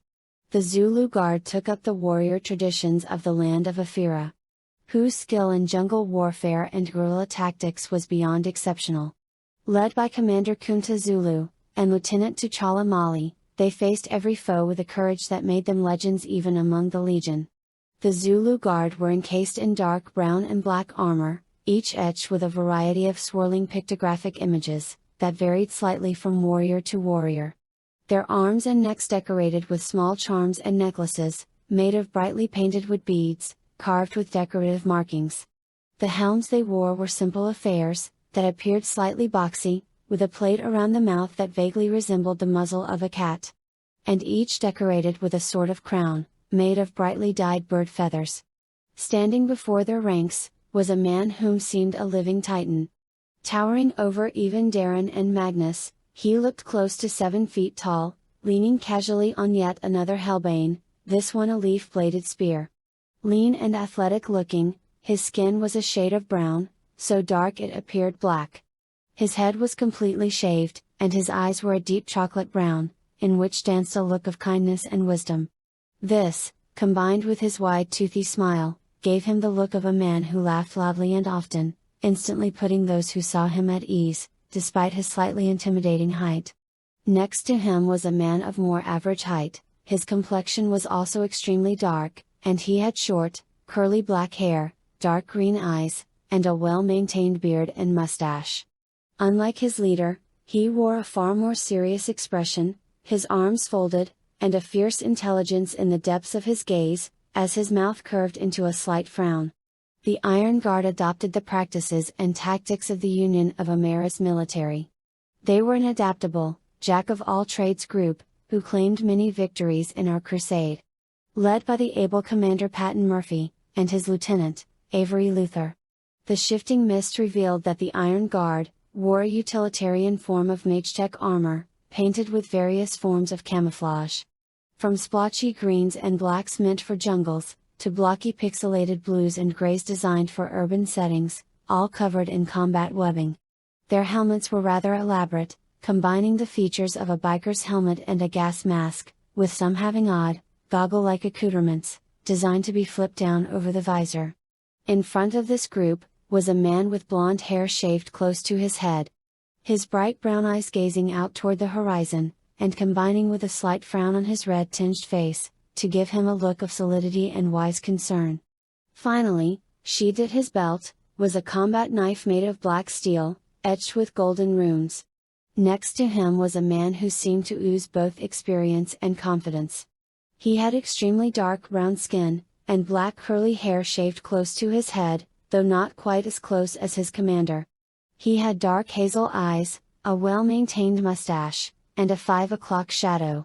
He wore an odd little smirk, and there was a note of mirth in his eyes, balanced with a seriousness that told of a man ready for anything. Next among the guards, was the illustrious Ghost Guard, who adhered to the battle doctrines of the Navos nations. Impossibly skilled scouts and snipers, they were led by Roaring Bull, and his second-in-command, Lieutenant Damasi Turok.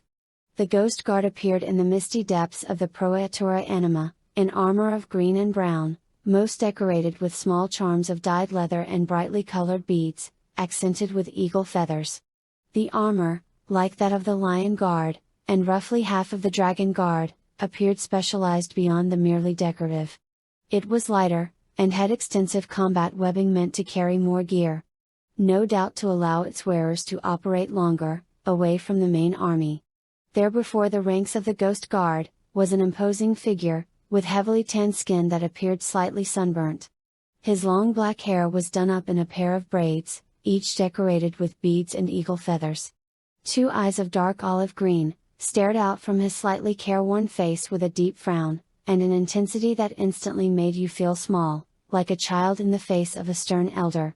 At his hip, was the 9th of the 10 hellbanes, a hatchet with a peculiar knob at the back, that seemed designed to balance it in some way, the golden runes of its name clearly visible along the handle, though, as with all the others, none in the audience could read it. Next to the fearsome figure of the Ghost Guard commander, was a man who seemed far more relaxed. He too, had a slightly sunburnt complexion, with his long black braided hair, worn slightly shorter, pulled back and held in place with a red headband, the braids bound tight with colored cloth. Unlike his superior, the slightly younger looking man, had a wide friendly grin, his good humor easily reflected in his bright brown eyes. Here at last, the images faded to show nothing but mist, as Darren finished his explanation. Finally, of course, there was the Armageddon Guard, led by myself and Michael Sanchez. Modeled after the comedian military. He explained, though oddly, no new image appeared in the misty cloud of magical energy over his head. "I thought you controlled the whole army?" Shining Armor asked.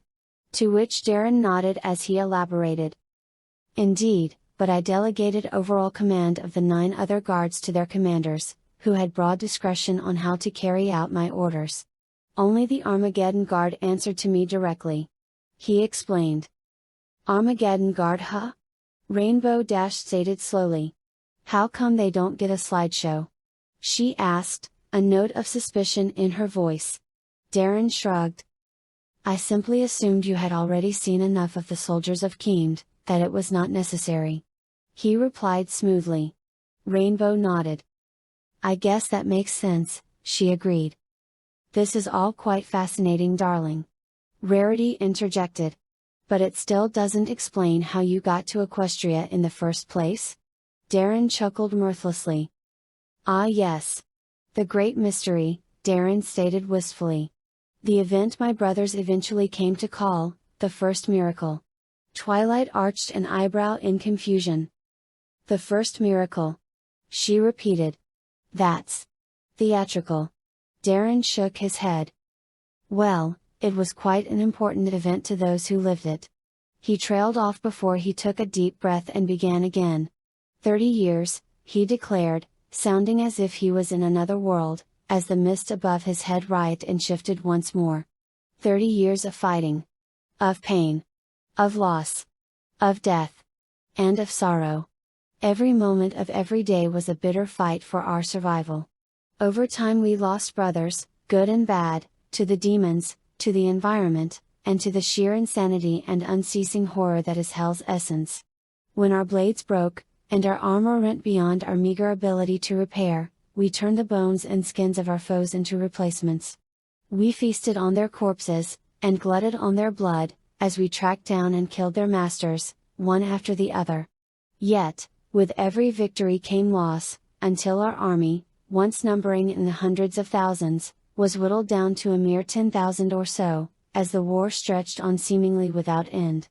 As Darren spoke, the mist above showed an image of him and his brothers traveling through the blasted landscape of hell. As his audience watched, time in the image seemed to accelerate. As the ponies looked on, the armor and weapons of mortal steel faded away, to be replaced by horrific facsimiles of jagged bone and demonic leather. Helmets made of demonic skulls, held together with demon gut cord, covered faces.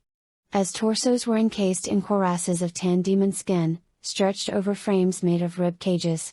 Arms and legs were protected by the modified carapaces of a variety of unholy life forms, and feet were covered in boots of monstrous hide, with treads of bone. Slowly but surely, Darren and the Legion became almost as one in appearance with those they fought. Yet even this, frightening as it was not what most drew gasps from Darren's audience. Rather, it was the effect of time on the men themselves, that was most worrying. As before their eyes, the Legion began to age. Faces grew stretched and gaunt, once bright eyes dimmed, and limbs became gnarled. Teeth blackened, hair thinned and grew gray, but worst of all, were the marks left not by time, but by their enemies. Scars of all sizes and shapes, covered the aging Legion's bodies, from thin lines that were barely visible, to great divots, where flesh seemed almost to have been gouged out, like it was nothing more than clay. Eye patches became common, as did missing limbs, replaced with crude prosthetics of bleached bone and leather, that were more weapons than replacement limbs. Too did the look in the men's eyes change, all traces of optimism and joy, replaced with a look halfway between fatalism and madness. When finally time resumed its normal speed, the men seemed not merely drained of their youth, but their humanity. We ultimately came to be known by the denizens of hell as, the Doom Legion. And for a time after our formal creation, we truly were as brothers. Darren almost managed to smile at that, before his expression darkened. However, as the years wore on, even that became dulled and worn by time and hardship. And all the while, the Doomslayer, whom I alone knew as a being separate from Darren Grandel, became ever more dominant of our collective flesh. On the few occasions when I was alone, I was racked by thoughts of my family's death, and the deaths of others since. I withdrew, confident that the Doomslayer's greater might was better suited to things than I. He encouraged this, and as I became ever more passive, he became ever more aggressive and controlling. Eventually, I ceded nearly all control to him. Darren shook his head, a painful expression on his face as he continued. My brothers did not notice the change, though I suspect Michael might have figured it out to some degree. Even as I grew old in appearance, in body and mind I seemed not to age. It was as if the Doomslayer drew strength from the slaughter of the battlefield. Like a fiend with a drug habit, he grew lethargic and more ill-tempered the longer he went without bloodshed. Yet while in battle, it was as if he was immune to any form of fatigue, and in the grip of a delirious joy. At that, Darren's audience shuffled nervously. The idea that this other half of Darren drew joy and strength from killing, was hardly a comfortable thought. Perhaps that is the problem with becoming a so-called legend? No one questions it when your abilities and mindset diverge from the norm. Then again, perhaps it was simply the fact that without anything to act in contrast or alternative to our situation, my brother simply did not care. Closing his eyes, Darren once more prepared to lay bare his ancient memories. Either way, that all changed 30 years after our homeworld was swallowed by hell. With the first miracle. Say that again. The Doomslayer asked, regarding his lieutenant with a cold expression. The years had been kind to Michael Sanchez, considering the circumstances. His long hair was still all there, though it had long since faded to bone white, from its original silvery blonde. His gaze was still bright and undimmed by the unrelenting grind of the war. He still had all his limbs, and surprisingly few scars for someone who was never far from the front line. Even his voice still had traces of that faint lyrical tone from his younger days, when the Doomslayer had first met him. Yes, the years had been kind to Michael Sanchez, and it never failed to annoy the Doomslayer. Clearing his throat, Michael repeated the message. The scouting group's messenger requests that we divert with all haste, to the ravine 20 miles to this island's designated north. He says he has found something extraordinary. The Doomslayer, for he had long since refused to answer to any other name, glared at Michael. And did he happen to say why we should drop our pursuit of the second Lord of Hell, and move 20 miles in the opposite fucking direction? The Doomslayer sneered contemptuously. No, my lord. Michael replied. The messenger, Brother Kistrak, never personally saw what it was they found. However, based on how excited squad leader Tachi was described as being when he sent Kistrak off, I think it's safe to assume he believed it was important. The Doomslayer's gaze bored into Michael's, but he didn't so much as blink. 6 lords. The Doomslayer growled. Out of the 9 lords of hell we have only killed 6. Michael remained silent, waiting for his lord to reach his point with careful patience born of experience. He had heard this speech before. It's taken us 30 fucking years to get 6. The last 3 lords damn well know that. We've spent the last 4 years searching for the last 3, and do you know why? Once more Michael remained silent, even as his lord paced angrily about the interior of the tent of sewn together demonic skin, that served as his command center. It's because they know that unlike them, our days are numbered. The Doomslayer hissed. It's been years since a member of the Legion was taken down by an enemy, so they figure, if they can't beat us in battle, they'll just have to keep ahead of us till they run out the clock. Michael nodded. That does seem likely, my lord, he agreed diplomatically. The Doomslayer once more turned to glare at Michael, his eyes filled with rage. So nice to know you can still grasp the blatantly fucking obvious in your old age, he declared venomously. Then I assume you realize that this makes every second of time a precious commodity. One we would do well not to squander on pointless damn distractions. Michael deftly ignored his lord's insulting tone, nodding his agreement as he offered his counter-argument. I of course agree wholeheartedly, my lord. However, I feel we must consider the source of this request. Brother Tachi is a very level-headed sort, and not easily moved to excitement. The Doomslayer paused in his pacing for a moment to consider Michael's words, before nodding.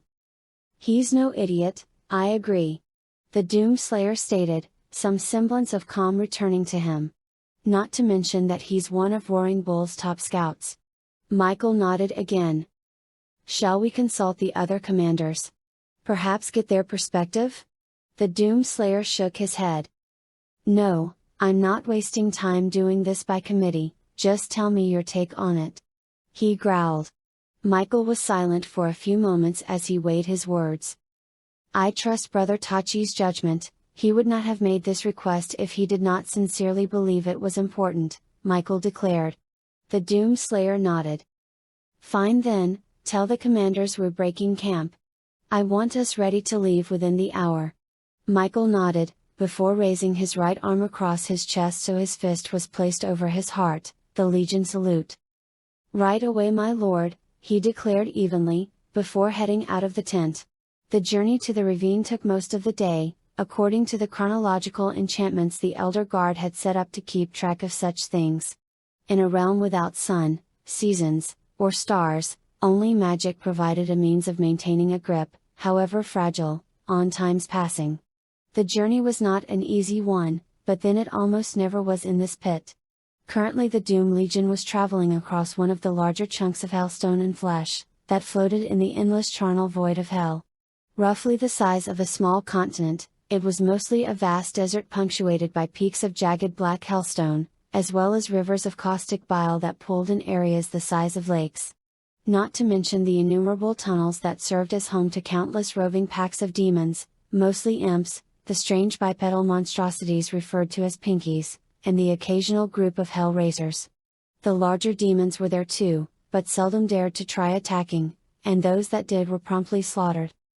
Finally, however, Kistrak led them to the location to where Tachi's scout team waited. It was the entrance to a wide ravine, easily wide enough to shelter the entire legion. Massive sheer walls of hellstone, stretched into the sky on either side, stained with the blood and acid that occasionally fell from above. This was, as the legion learned, a disgusting form of runoff, that stemmed from the half-living nature of hell's floating islands, dripping from those islands above, to those below, in a vile form of precipitation. Tachi met them with the rest of his team, offering a salute, and a bow, as he approached the Doomslayer. My Lord Doomslayer! He greeted, his voice a whispering rasp that even raised, was barely audible. Yet despite this, it was clear that Tachi was excited, in a way few in the Legion ever were these days. This excitement seemed to extend to the rest of his team, all four of whom, not counting Kistrak, were fidgeting. Additionally, as he got closer, the Doomslayer noticed that beneath their Hell Knight skull helmets, there were a pair of lighter colored lines on their faces, cutting through the filth that accumulated on the exposed skin of all members of the Legion. Had these men been crying? The Doomslayer's eyes narrowed as he examined his four brothers.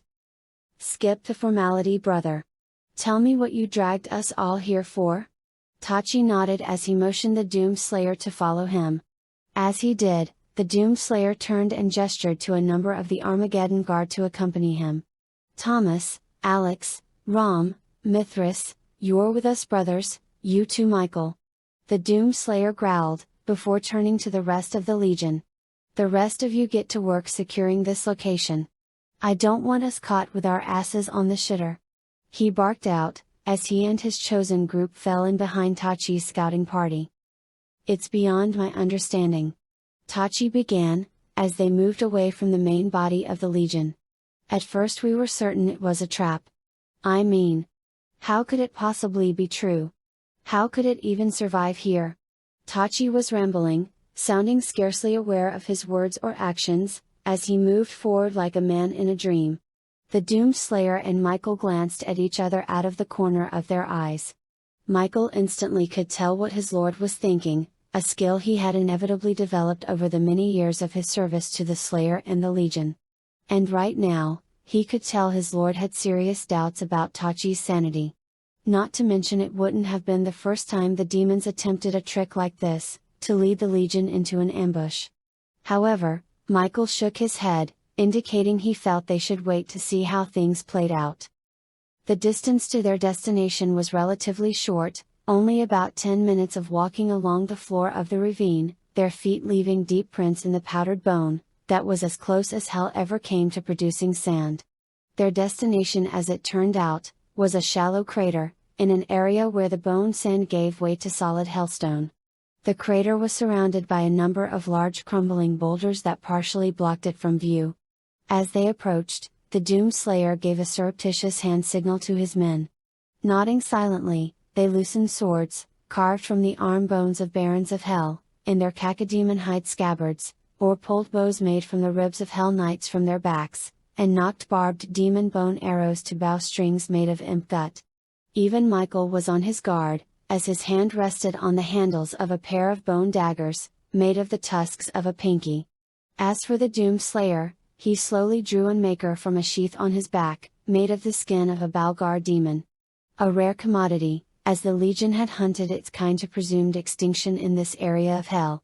It was a testament to how out of it Tachi and his men were, that they either did not notice the weapons being readied, or simply were too distracted to comment. As they approached the lip of the crater, the Doomed Slayer and his men were struck by a subtle change in the atmosphere. The omnipresent heat of hell, that regardless of shade or lack of activity, never changed from scorching, seemed to abate slightly. Too, they felt a tiny bit of moisture in the air, a stark change from the eternal desiccation they had grown used to in their 30-odd-year crusade. Then, came the strangest thing of all. There was a scent on the wind, a scent so removed from the traditional smells of sulfur, rotting flesh, and spilled blood that eternally permeated the air, that the Doomed Slayer and his men actually hesitated for a second. It was a delicate scent, sweet, pure, and evoking images of springtime, which in this land of endless horror, was about as alien as could be. "What is that?" Michael asked, his voice a low whisper. The Doomed Slayer let out a faint growl. "I don't know. But I don't like it," he declared, his jaw tightening as they drew close enough to the crater to look inside. The effect was instantaneous, the men around Michael and the Doomed Slayer gasping in shock. As they beheld what lay within the jagged depression in the earth. Men instantly stowed weapons and unfastened helmets, rubbing at dull eyes in disbelief, as mouths hung open. Only the Doomed Slayer showed no reaction, his burning red eyes narrowing at the sight before him. "Impossible," Michael whispered, his eyes wide and staring. There, in the center of the crater, was a sight that defied all reason. A thing so extraordinary, that even men as hardened and jaded as those who saw it now, could not remain unmoved. Sitting there, in opposition to all logic and sense, was a flower. It sprouted out of the cracks in the hellstone as though natural.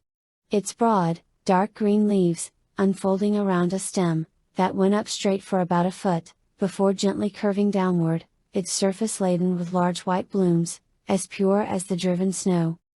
An orchid. The symbol of hope, Tachi whispered, tears appearing in his eyes as he fell to his knees at the edge of the crater. And he was not alone. The men the Doomed Slayer had brought with him, men who had stared into the face of horror, madness, and death, countless times before, fell to their knees at the lip of the crater, their eyes wide, as tears streamed from them. Even Michael seemed moved, a strange smile appearing on his face, even as a lone droplet of liquid fell from his left eye. Again, only the Doomed Slayer remained unmoved, glaring at the flower as he felt a surge of anger rise within him. "This is what you brought us here for," he hissed, his grip on his sword tightening, as he gritted his teeth so hard he could almost hear them crack. However, before he could say any more, Michael spoke. "Surely we must share this with the rest of the men?"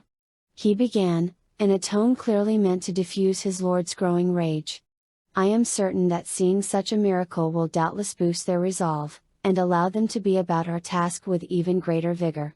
Would you not agree, my lord?" The Doomed Slayer glared murder at Michael for a moment, before forcing himself to calm down. Motioning Michael to come with him, he walked until they were out of earshot of the men, before rounding on his subordinate, his eyes ablaze with rage. "We have already lost an entire day on this fucking waste of time, and now you think we should spend even more just so the Legion can stop to smell the literal fucking roses." The Doomslayer snarled, clearly struggling not to shout.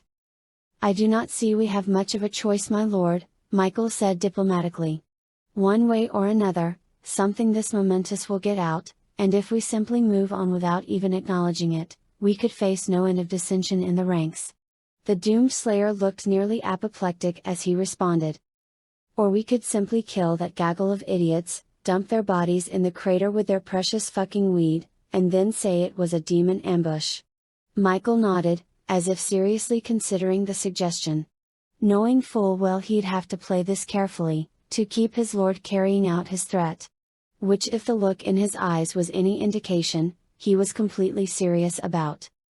"I suppose that is one option," Michael offered carefully. "However, that would deprive us of a marvelous opportunity." The Doomslayer's gaze bored into Michael's like a drill, his voice a deadly calm whisper. "How do you figure?" he asked slowly. Michael cleared his throat before responding. "Well, perhaps we spin it like this: this flower is clearly a blessing of the light, a miracle to assure us of the righteousness of our quest, telling us we must persevere, and do all in our power to slay the last lords of hell. Surely any time we would lose, would be more than repaid by the greater zeal it would inspire in the men?" For a moment, Michael feared his argument had not worked, as the Doomslayer's eyes seemed to blaze to new heights of fury. Then however, his lord's anger seemed to subside slightly, as he glared at Michael. "Fine, we'll make camp, and give the men 2 days to look at the pretty flower. We've lost so much time now that rushing would be pointless anyway. After that though, we're leaving, even if I have to rip that damn thing up by the roots and burn it to God's damn ashes." As the Doomslayer shouldered past him, Michael let out a sigh of relief. His gambit had worked. Michael had been at the side of his lord for every moment of the last 30 years of campaigning.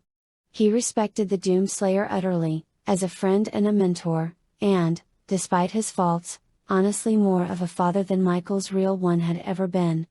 However, as time had passed, he had noticed a change come over his lord. Not long after the Legion was officially formed, the Doomslayer had actually become considerably more personable with the men. He had never exactly been perfect, but he had at least engaged with them. He had given speeches to rouse them when they were down, had listened to concerns brought to him, had even, on his really good days, occasionally joked with the men, or told a story or two around the proverbial campfire. He even joined in singing the various marching songs the Legion would belt out when they didn't need to worry about stealth. Little by little, however, the Doomslayer had changed. He almost never addressed the men anymore, except to give orders. He left Michael to manage complaints on his own, and the days when he would tell a story or make a joke went from rare to non-existent. In recent years it had gotten worse, especially after his declaration that he would no longer answer to Darren Grandel. He became more and more volatile, seemingly resenting every moment they spent outside of battle.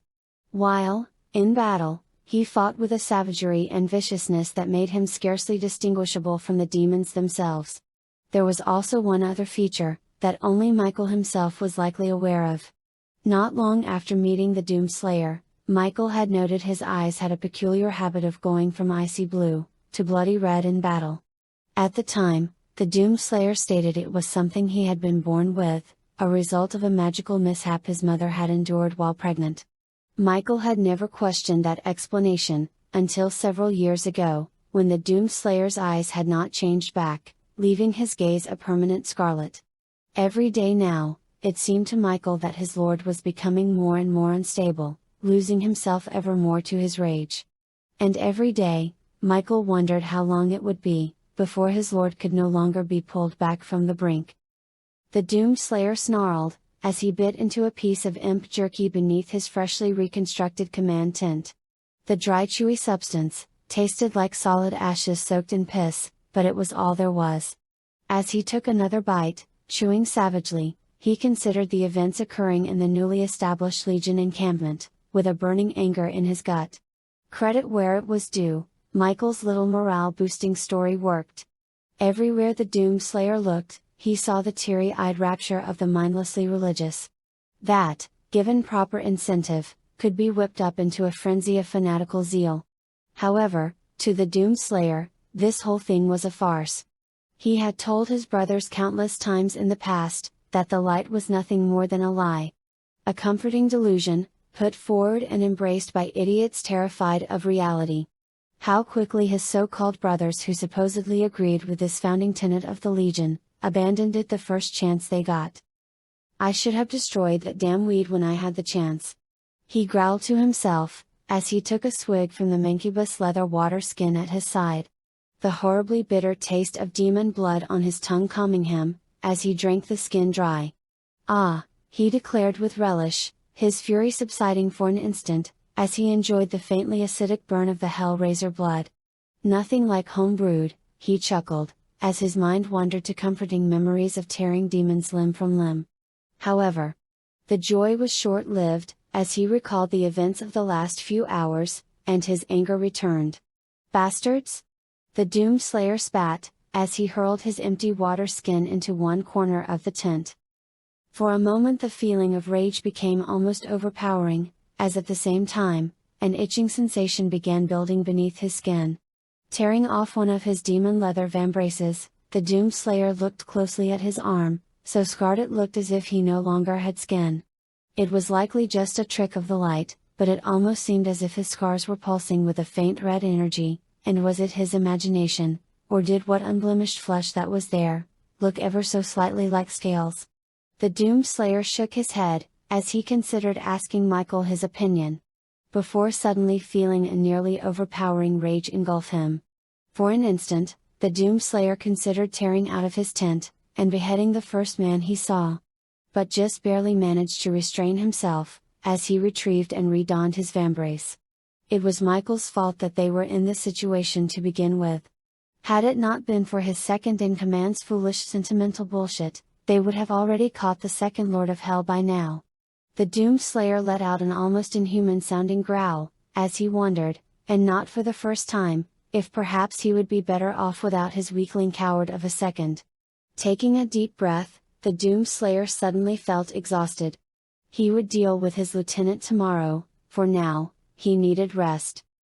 As he lay down on the ground, his eyes growing heavier than he could ever recall feeling them, the Doom Slayer caught a strange scent on the wind. In the befuddling haze between sleep and wakefulness, he realized that it was the same oud perfume he had smelled coming from the flower. The subtle sweet scent filled the Doom Slayer with an unusual sense of calm, that he had not experienced in many years. For an instant, images of a fiery red-haired woman and child flowed through his mind, before vanishing. And for an instant, he felt a faint sense of panic and a feeling of loss, but was unable to understand why. However, both the panic, and the image, vanished a moment later. As he drifted off to sleep, the Doom Slayer's last thought was how odd it was that he could smell the flower here, when he had specifically ordered his tent placed as far away from it as possible. In the end, he decided it didn't matter, he would deal with it tomorrow. From the moment his consciousness returned to his body, the Doom Slayer knew something was wrong. Even before he opened his eyes there were far too many signs to be ignored, even by the most idiotic Luddite. First, was the realization that the ground beneath him had changed. Gone was the faintly painful hellstone sand, that always seemed to feel like broken glass, no matter how finely ground up it appeared.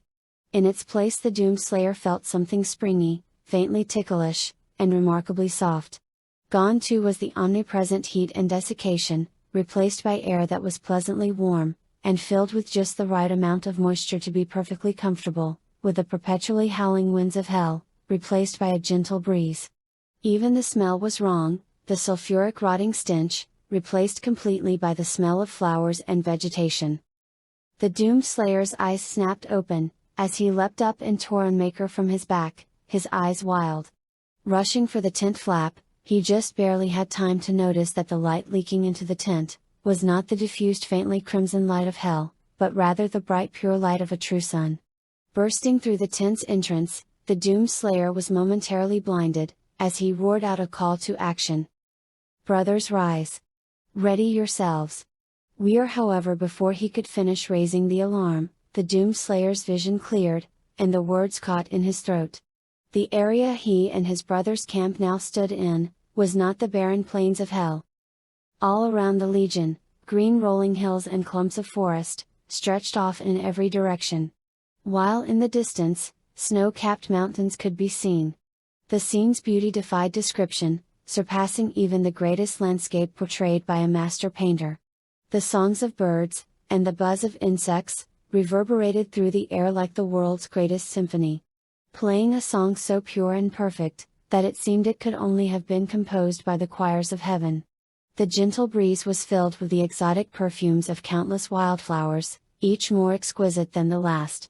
While overhead were the fluffiest, whitest, clouds, any of the Legion had ever seen, with the sky above appearing as a blue so perfect it could, and did, bring men to tears. All of this illuminated by a star whose brightness, was at complete odds with how gentle and warm its rays felt upon the skin. The doomed slayer stared in mute shock at his surroundings. As the Legion struggled to come to terms with the view they now beheld. So consumed was he with the impossibility of what his senses were telling him, that the doomed slayer did not notice when Michael came to stand by his side. "My lord?" he asked, his voice trembling slightly as he struggled to function in spite of how overwhelmed he was. "Yes, brother," the doomed slayer replied, his voice steady but emotionless. Unable to even turn to face his subordinate. Are we dead?" Michael asked, a hint of worry entering his voice. The doomed slayer knew what his lieutenant was getting at. He wanted to refute him, to tell him that there was no such thing, that there was a rational explanation for all of this. However, as he stood there, staring at a paradise earthed, all he could say was, "I don't know." 1,200 years, and several miles removed from Darren and his memories, 3 fillies awoke. Getting shakily to their hooves, they tried to focus, despite the metaphorical cobwebs still clouding their senses. From the general position of the sun, they guessed they had been unconscious for several hours at least. "Darren!" Apple Bloom gasped, barely able to stand, but fiercely determined. "We gotta find Darren." Her 2 companions nodded, just as groggy, but also just as motivated. "We should head back to town," declared Sweetie Belle as she struggled to rise. "Get every pony we can to help us," she stated, even as she stumbled slightly, trying to stand. "On it!" Scootaloo replied, gritting her teeth in determination, as she grabbed her scooter and buzzed her wings experimentally. "I can get there fastest. But what do I tell them?" Sweetie Belle shook her head, as a light of grim determination entered her eyes. "Tell them the truth. Tell them that Chrysalis is back and looking for Darren. And that she has derpy hooves, and flurry heart.